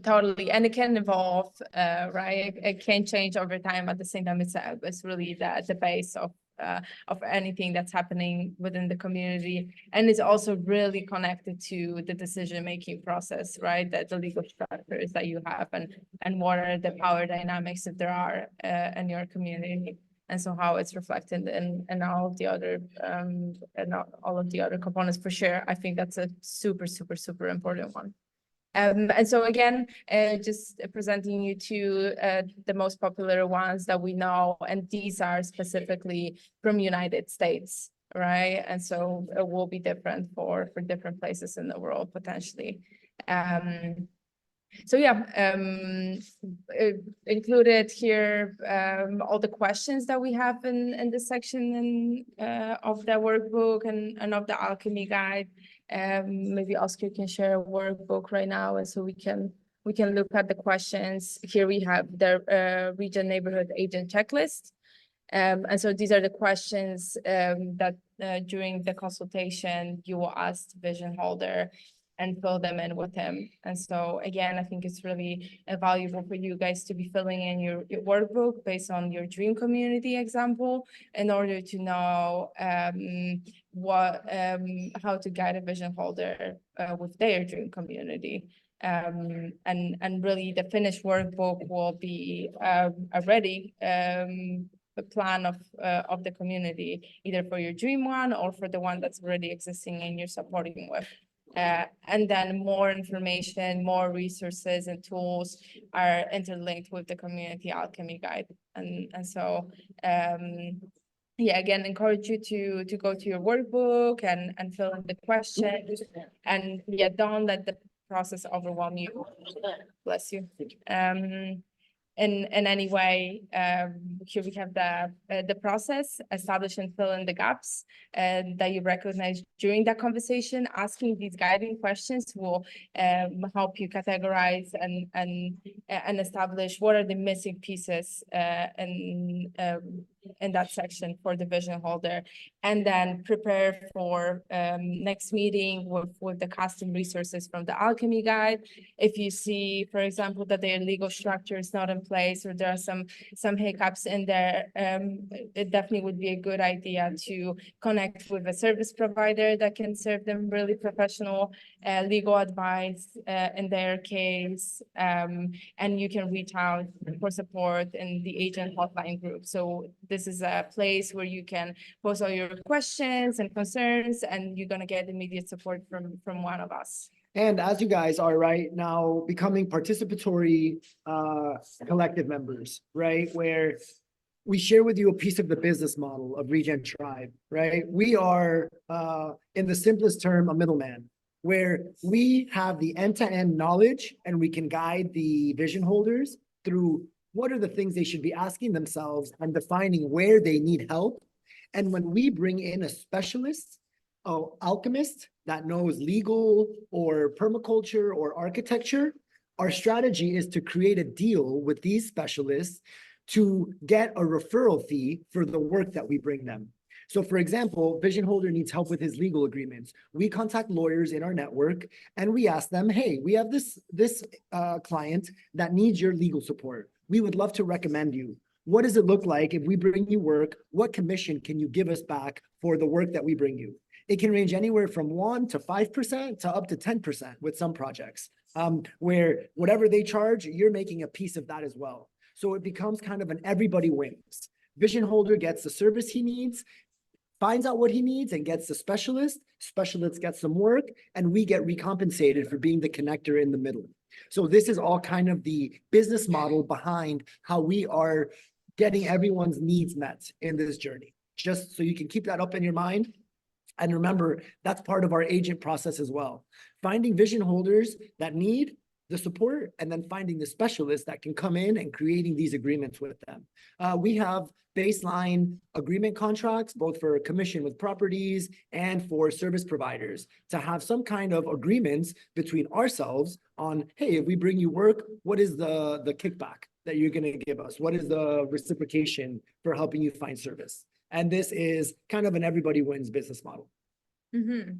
Definitely. And moving forward in your journey, as an example, the legal professionals, we have a couple in our Regen Alchemist collective. At the same time, most of them are for Mexico or United States, and so you can, if you are based somewhere else, we would either help you find this person. You can also support with finding that person, and so you're gonna take part in establishing a collaboration between Regen Tribe and a Regen Alchemist. And so this is how we guide the process with vision holders. We do not stay to be experts in all of these things. We are like more than happy to connect them with a professional, and I think this is really the biggest help that we can serve to the vision holders. So yeah, leaving this process in here, establishing and filling the gaps, and really this process can be applied to any of the steps that we're going through. So if it's that one or any other part of the journey, that it's pretty much the same, guiding them through the questions, guiding them through the resources and tools that you can see in the Alchemy guide. And then if you need support, reaching out to us, we're always there to help, get on a call, answer you, serve you some resources, more custom ones, and then connect you and the vision holder with the right Regen Alchemist for the case. And so so yeah, it's definitely a collective work. You cannot do it all by yourself. At the same time, I really love your thought, Michael. Go for it if you feel the draw to have a little bit more expertise in legal structures for community land developments. I think that's a really awesome add-on to have to your service, and also for your own purpose, since you're a vision holder yourself. So really cool. Any thoughts, you guys? How are you feeling? Anything that you would like more clarity on? Anything to share? Yeah, I'm curious.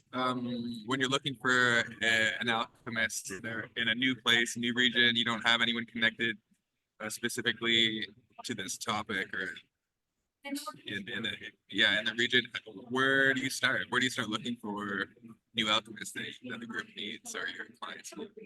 I mean, ideally it would be the Tribes platform. That's one of the goals we want to take with that, being able to discover skilled service providers, in the area that you're at. There are a lot of other projects like that map the different orgs. So depending on whether you need like a physical skill or just someone who's proficient in like the speaking legally, proficient in Canadian regulation, for example, that's probably something that could be contracted remotely. What specifically would you be curious about finding skills-wise when it comes to alchemists in general? Right now, I'm curious about legal specialists in Canada. Mhm. Okay, so yeah, one idea for that is like start with other community creators, right? A big goal for us to make registry of communities, both on the Tribes platform and on the database we've been growing over the last years, is to be able to reach out to other community projects who are potentially at a further along part of the journey and have already done this and have people they can recommend for the work. This is one starting point. Another powerful starting point is this space is very fragmented. So there's like a bunch of WhatsApp groups, a bunch of Telegram groups, a bunch of Facebook groups, and in between all of us, we're in at least 50 to 100 different groups. So just no shame in our game, popping into all of these chats and saying, hey guys, we're looking for this person in this region and this kind of skill set and this kind of region. And you'd be surprised because of, I mean, maybe not surprised, just the beautiful thing about the community culture is we all want to help each other succeed. And you get a lot of really great recommendations or contacts to people who can give really great recommendations. So it's really just a matter of asking for help. One of like the principles in our community culture that we like to really empower people in, right? Just really generally asking for help when you need something and asking in the places where people can suggest stuff.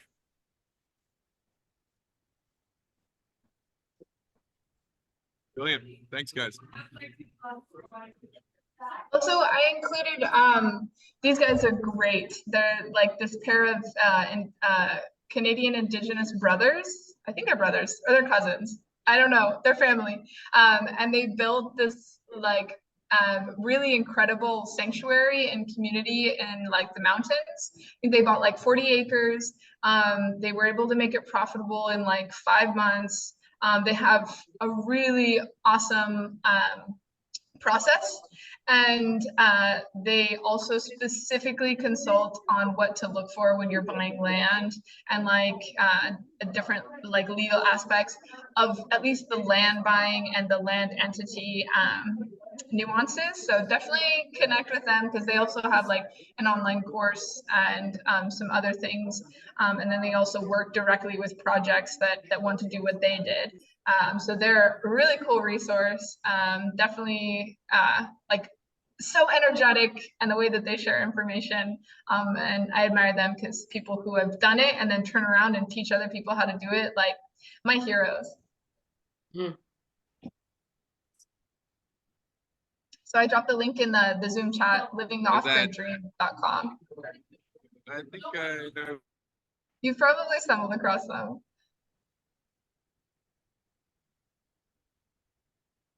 Well, yeah, any more questions, you guys? The last thing we want to make sure we do is everyone finds their workbook in the folder that Sonia shared. It's this one here. I don't know if I'm still sharing my screen. I think maybe not. You can see it on the Miro. It's like right here. This is a link to a folder. And this is right pretty much one of your assignments, you guys, as you go through this course that will let us know that you are familiar with the questions that need to be asked and where to find the guidance and the resources to help answer those questions and guide your vision holder through that process, right? While feeling comfortable and knowledgeable. That's going to be the basis of where we do our practical application at the end with you guys of asking, okay, I'm this kind of person and this is my kind of community that I'd like to create. What should I do? And observing you guys walk us through the agent workbook. And if we don't know something, getting either to the Alchemy Guide or to the Tribes platform to find the resources needed to answer these questions effectively.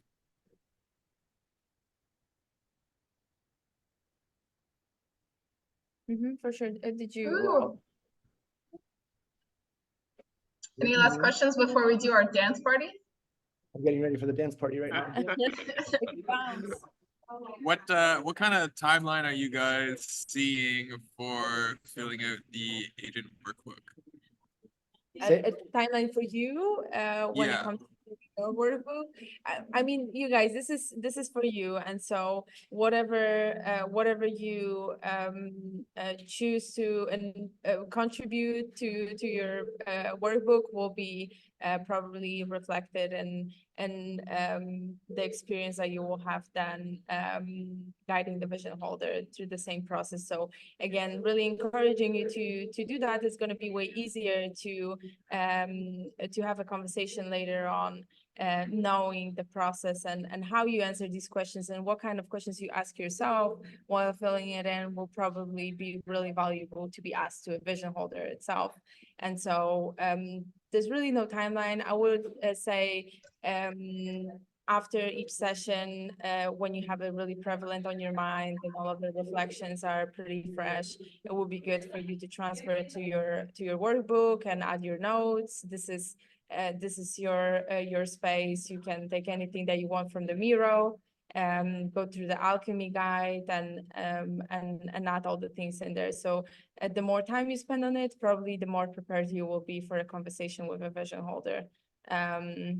At the same time, we're not gonna hold you accountable to have a level of completion of that. At the same time, we're definitely gonna have some tangible exercises on the Tribes platform starting next week when it comes to the onboarding process, which the workbook questions will be one-to-one, the questions that you will see in the onboarding form for new neighborhoods. And so we're going to start choosing regenerative neighborhoods that you're interested in and the ones that we recommend, and we're going to be collectively onboarding them to the Tribes platform. And so again, doing the workbook will be really, really valuable to have a good understanding of that process. And really, as you're going through that, I'm sure you're going to have a couple of questions. I would love for you to write them down, and maybe each session we can start with like a Q&A about the things that were discussed in the last session. So like the recap is also for you guys to be like, oh, I was filling in the workbook and I wasn't really sure about this thing. We didn't discuss that, how to go about it. This is really the conversations that we are seeking. It helps us and it helps you to be a little bit more prepared for the consultation process.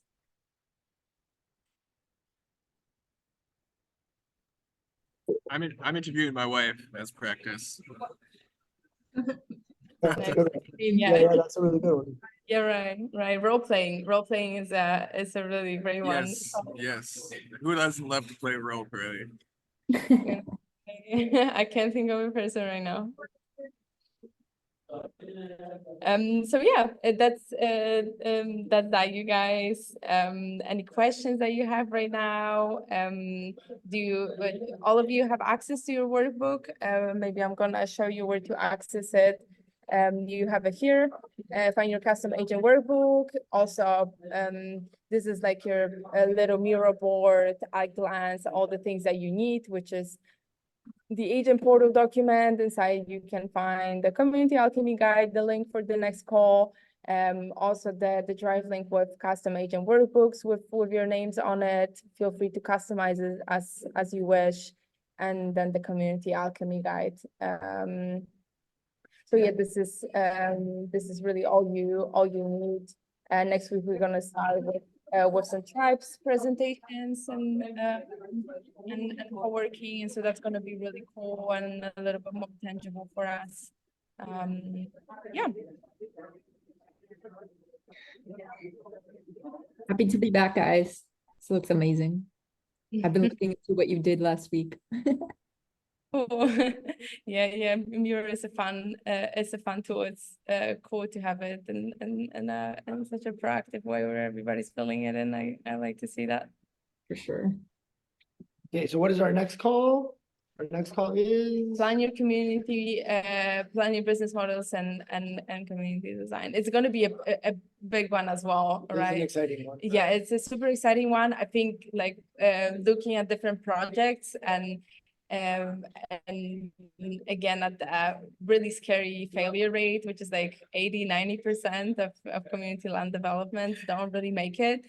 I would say most of that lies in not planning your business models well. And so the finances become an issue, and we're going to be talking about how to strategize that well, how to plan that well based on your intention, based on based on the community layout, what you're working with. And so that's going to be really cool. I'm excited to hear your ideas on how you would make your dream community financially sustainable. I think having a couple of different business models and also maybe some case studies of the ones that you've seen and things that worked and things that didn't. So it's going to be cool. It's going to be an exciting call. Okay, any closing thoughts before we dance it out, before we make it bounce? Yeah, I can give some thoughts because for me, like I'm coming from a very different cultural background. Like the governance system is completely different in Turkey. We are just in the middle of the West and the East, so everything is so mixed, but everything is, how can I say, nothing is precise. So for me, it was so inspiring, this meeting. Like I was just like listening, and like thoughts were like. So yeah, thank you for the session, and yeah, see you on Thursday. Yeah, thank you for participating. If you have a time still, stay with us for a birthday dance. For Of course. Okay, who's gonna play some music? Oscar, you're in charge. This is your pick your tune. I shared a suggestion, Oscar. Oh, you shared a What suggestion. is it? Let's hit it. Michael, you're my DJ, buddy. Birthday list. You're my dance shaman. Okay, make it bounce. Let's see it. The first one is the Spotify link to the song. Second one is the IG link to the video tutorial. Yeah. I don't see that. I don't see the Spotify link. No, it's above the permatours.org. Oh, the Spotify. I ain't stressing today. That's the one.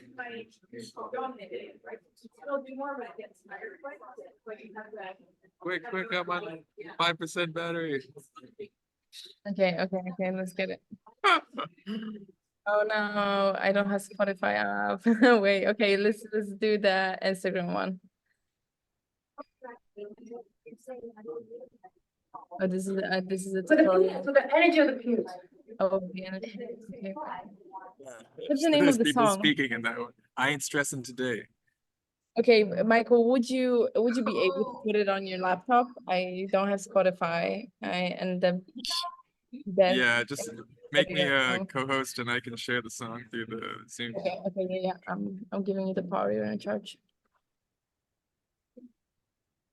Oh, that has to be you. It's me.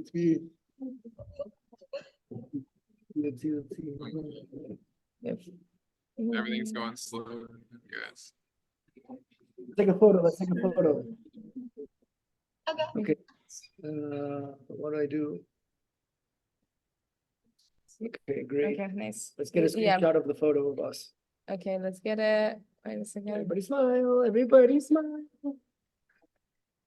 Oh, pop baby. Look at her. Are you taking a screenshot? Yeah. He's taking a screenshot. Okay, I'm doing it. It's so cute. Wow. She's so beautiful. Look at her happy. It looks like she's smiling. Okay, nice. Oh, she's smiling for sure. Okay, cool, you guys. Okay, hit it, Michael. You're the host. Come on, give the music. We're in a restaurant as well, so we're gonna. Boxing it. We're boxing it right now. Guys, I'm working on the It's like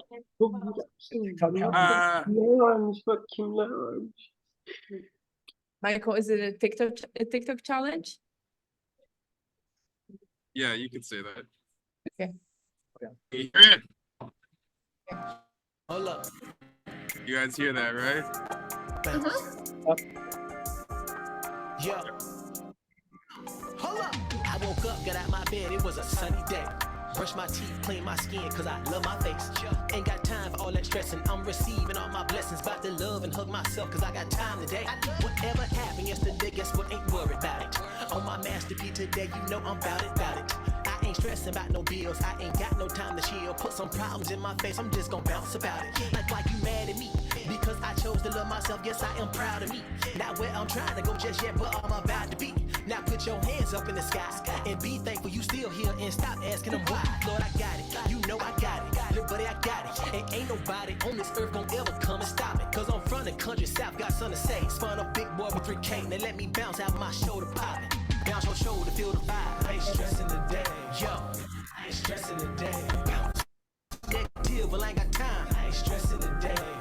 I ain't stressing today. Bounce. Stressing today. I ain't stressing today. Oscar, your flaps, man. That made my day. Oh, so hot. I don't know how women keep their hair.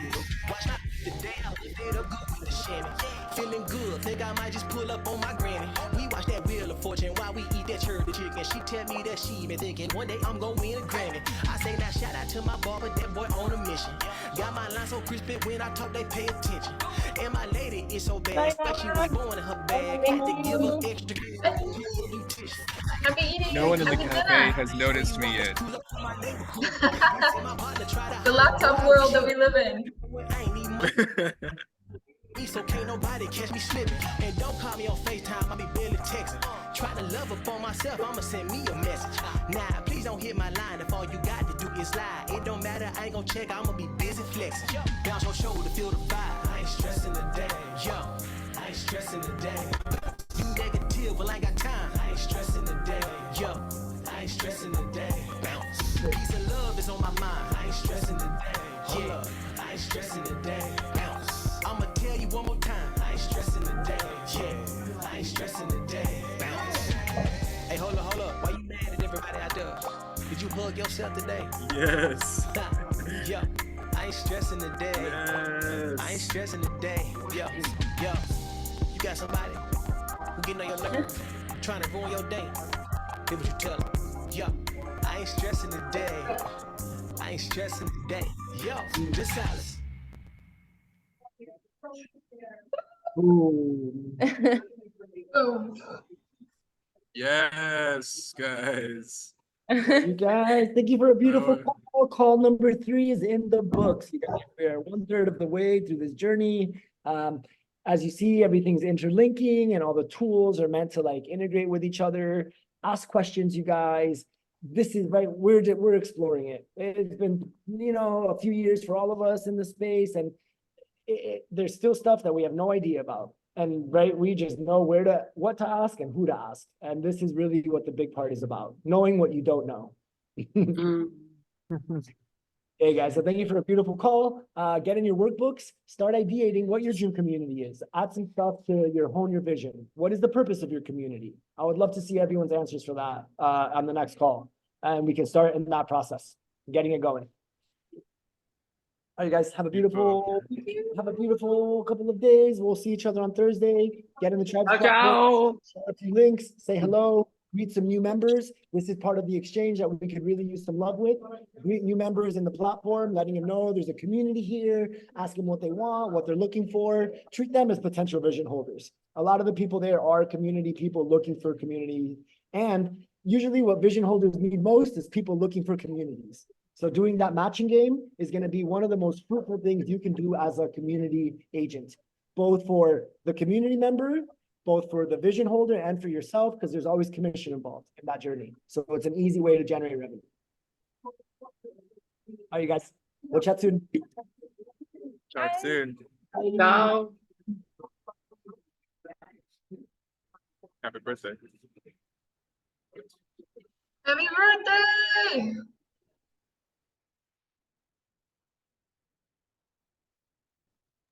Yeah, thanks for the birthday song, Mike. How's it feel? What are your intentions for this year? I think he might have disconnected. He's frozen. Yeah, he's frozen, but he's smiling. He's frozen while smiling, so it looks pleasant. He's just staying really, really still. No stress. Pretend you're frozen right now. The mannequin challenge. Okay, I'm rushing. We're gonna go to an Ask Me Anything with the CEO of Prosper right now. We're gonna ask him a few interesting Awesome. questions about what they need help with. Let's